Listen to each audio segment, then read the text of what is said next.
the rampant corruption in government, the tribalism in public service, the deterioration of the Kenya shilling, and general deterioration of our economy.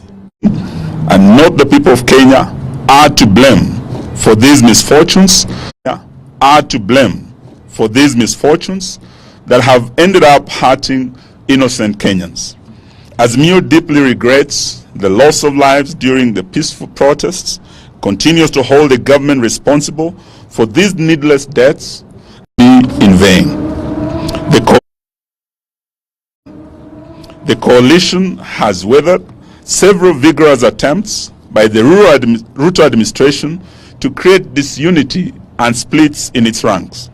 Unity is an achievement the coalition will guard jealously to be able to fighting for Kenyans as one united front. Because the coalition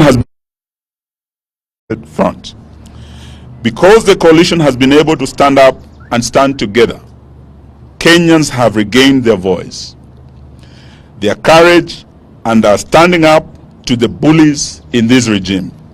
Kenyans standing up in very remote parts of the country to tell off the government on its lies,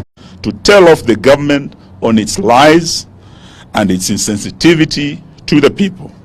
We encourage Kenyans to continue manifesting courage and call out this regime. We will stand with all Kenyans expressing such determination to take back our country. The coalition is happy, our country.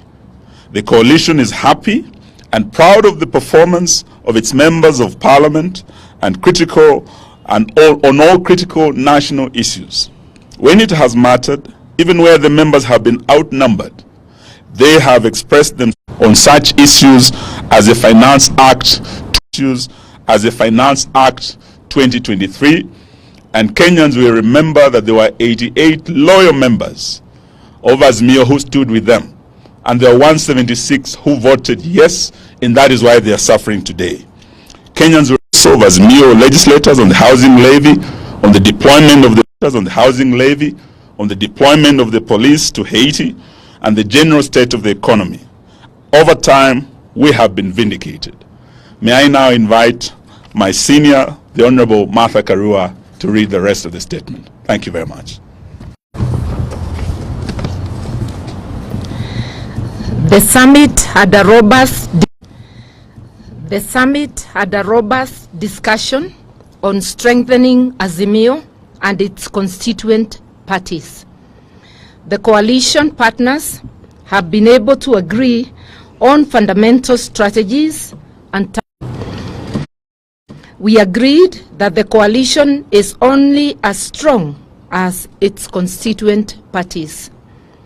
The summit therefore reaffirmed its commitment to the renewal, strengthening of all the constituent parties through various activities, including members' recruitment drives, delegates conferences, PGs and NEC meetings.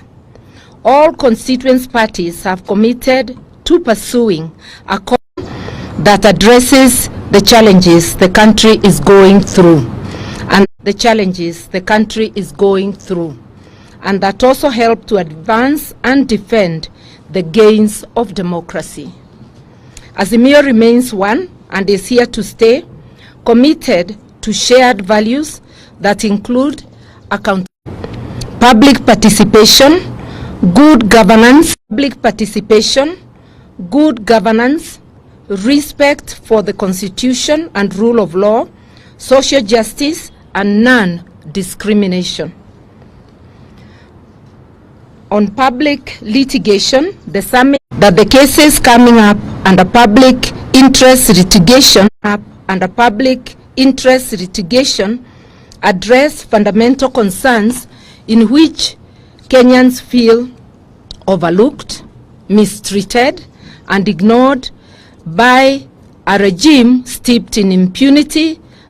Some of the cases include the Jubilee Party case and the ruling by the Speaker of the National Assembly forming multiple parliamentary groups within this particular political party. This is a real threat